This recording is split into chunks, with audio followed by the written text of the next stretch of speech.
Dormir bien. Fue un lujo que los primeros camioneros no se podían permitir. En los años 30, una cama podía ser una tabla, un banco o un rincón improvisado, pero aún así el descanso era necesario y la creatividad infinita. Hoy te llevo por un viaje insólito, desde colchones sobre ruedas hasta suites rodantes con ducha, microondas y refrigerador. Así evolucionó el sueño detrás del volante. Y te aseguro, no fue nada fácil. Los primeros intentos, un colchón improvisado. En los inicios del transporte de larga distancia, la idea de un espacio cómodo para dormir simplemente no existía. Aún así, algunos fabricantes trataron de resolver la necesidad básica de descanso como podían. Por ejemplo, un camión alemán de la marca Genchel del año 1931 incluía un rudimentario espacio para dormir integrado en el mismo banco de la cabina. No era lo más atractivo, pero era funcional. En la misma época, el Fiat 634N italiano optó por una solución similar. Dormir en el remolque, una idea peculiar. Durante los años 40, una empresa estadounidense llamada Frejo Trailer propuso una solución poco común: colocar un compartimento para dormir no en la cabina, sino en la parte trasera del remolque. También hubo intentos de ubicar el espacio de descanso sobre la cabina o incluso pegado a la pared delantera del semirremolque, como ocurrió con el modelo Corvette 25D del año 1946.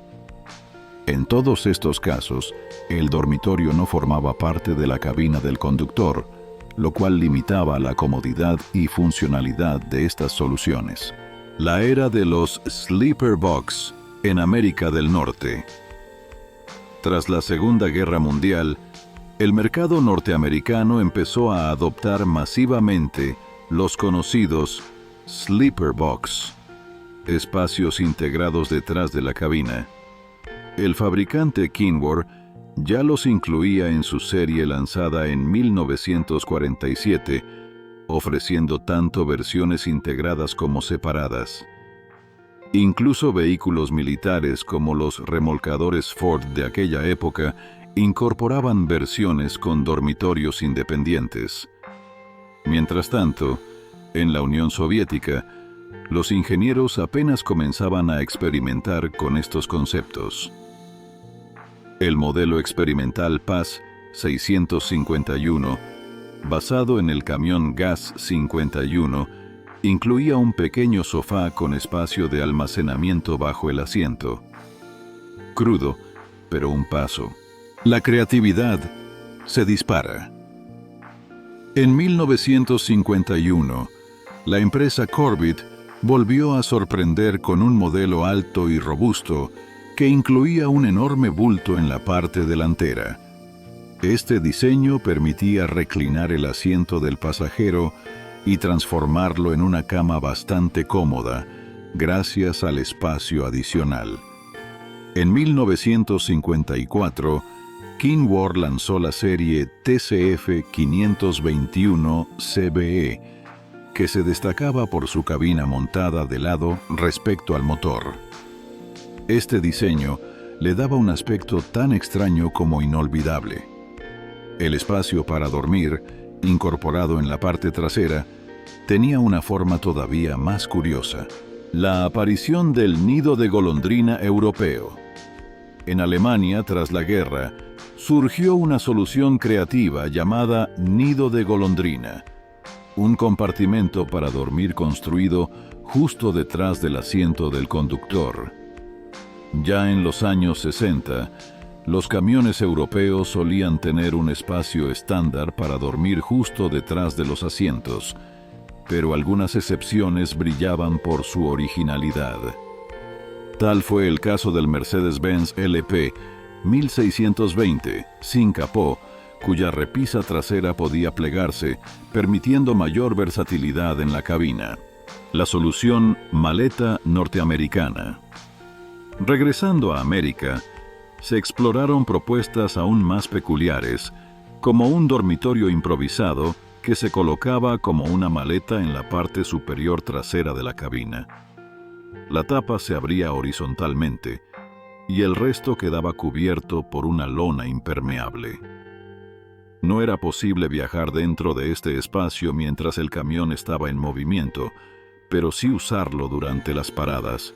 Sin embargo, su falta de aislamiento y el ingreso de polvo y humedad lo hicieron impopular, por lo que fue rápidamente descartado. La incomodidad disfrazada de comodidad.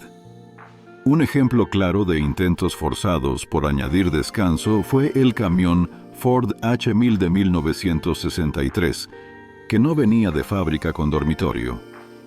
Se le añadió un módulo que parecía un apéndice extraño, y aunque aumentaba el confort, obligaba al conductor a subir por una escalera vertical, algo nada práctico. México también se unió a la tendencia con el modelo Ramírez R22 de 1968.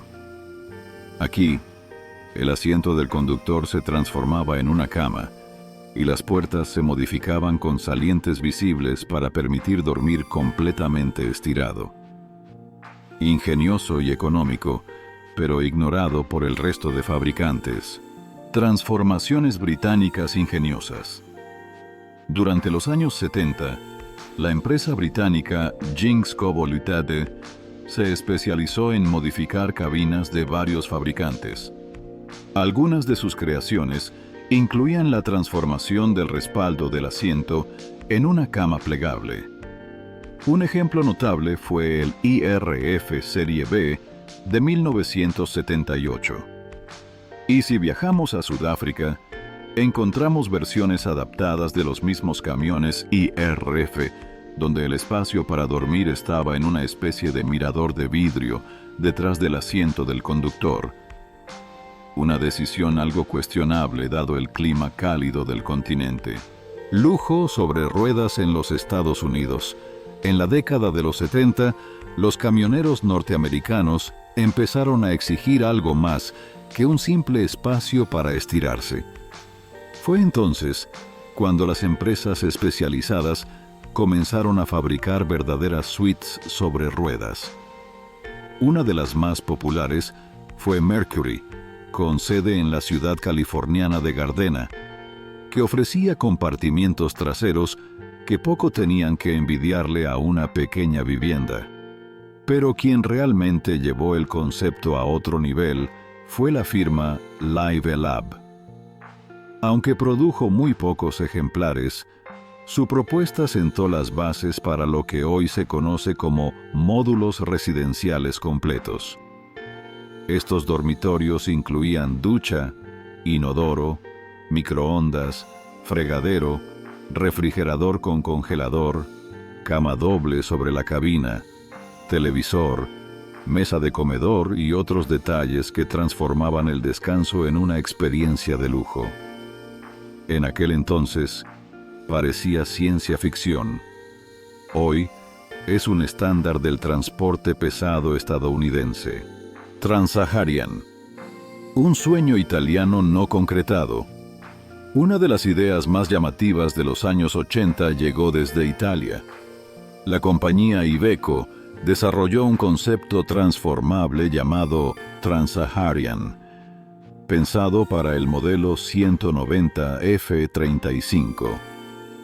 Esta cabina deslizante permitía ubicar dos camas en la parte superior, mientras que la inferior se convertía en un espacio doméstico útil.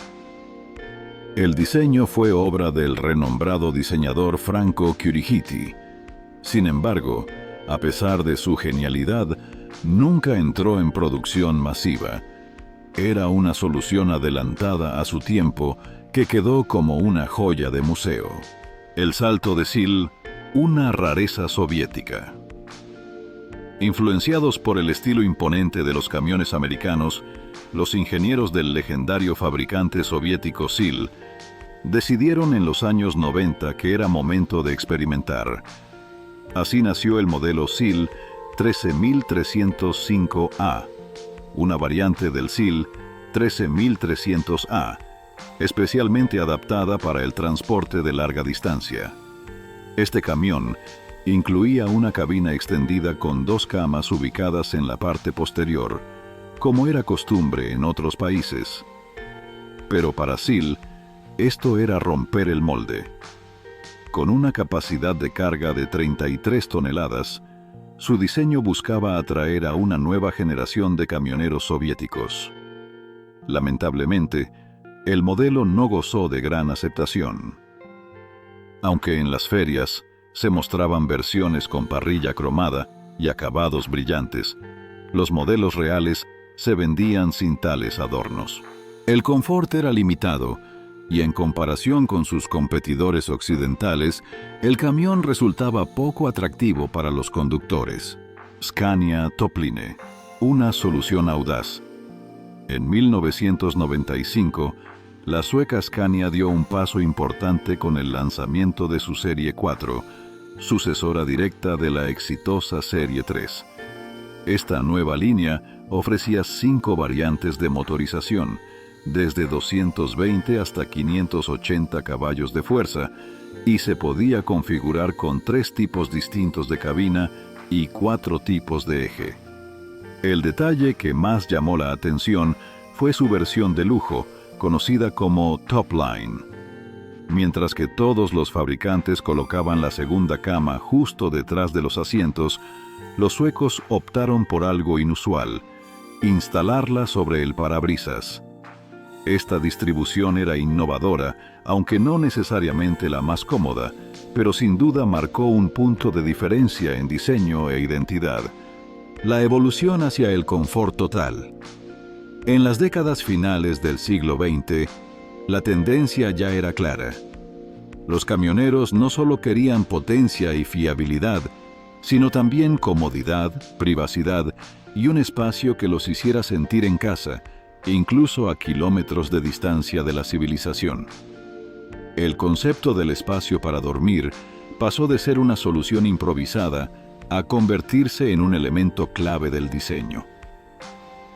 Lo que comenzó con un sofá escondido dentro de la cabina o un compartimento sobre ruedas colgado de la parte trasera, terminó convirtiéndose en auténticas microviviendas rodantes. Arquitecturas extremas y soluciones locales. Mientras tanto, en distintas regiones del mundo, cada país adaptaba sus ideas según su contexto. En México, como vimos, los Ramírez R22 resolvían el problema del descanso con unas simples deformaciones en las puertas. En Sudáfrica, los camiones IRF, producidos bajo licencia, ofrecían literas completamente acristaladas, muy poco prácticas bajo el sol africano, pero únicas en su especie. En el Reino Unido, firmas como Jinx Cobo Ltd innovaban sin parar, transformando cabinas de día en habitaciones improvisadas con mecanismos ingeniosos y plegables. Y en Italia, aunque el proyecto Trans-Saharian no vio la luz, dejó claro que el diseño europeo podía competir en creatividad con cualquier propuesta americana. De la incomodidad al lujo sobre ruedas. Lo que alguna vez fue una incomodidad inevitable, dormir sentado o sobre una tabla dura, con el tiempo se transformó en una necesidad prioritaria. Las grandes empresas del transporte empezaron a ver que un conductor bien descansado era un conductor más seguro y productivo. Y así, poco a poco, las cabinas se fueron agrandando, los diseños evolucionaron, y lo que comenzó siendo un banco rígido en los años 30, terminó convirtiéndose en una verdadera suite rodante en los 90. Si te sorprendieron estas increíbles soluciones para dormir sobre ruedas, imagina lo que aún falta por descubrir en el mundo del transporte. Cada cabina cuenta una historia de ingenio, cultura y adaptación. Dale like, suscríbete y activa la campana para seguir explorando los rincones más curiosos de la historia camionera. Nos vemos en la próxima ruta, donde siempre hay una cabina insólita por conocer.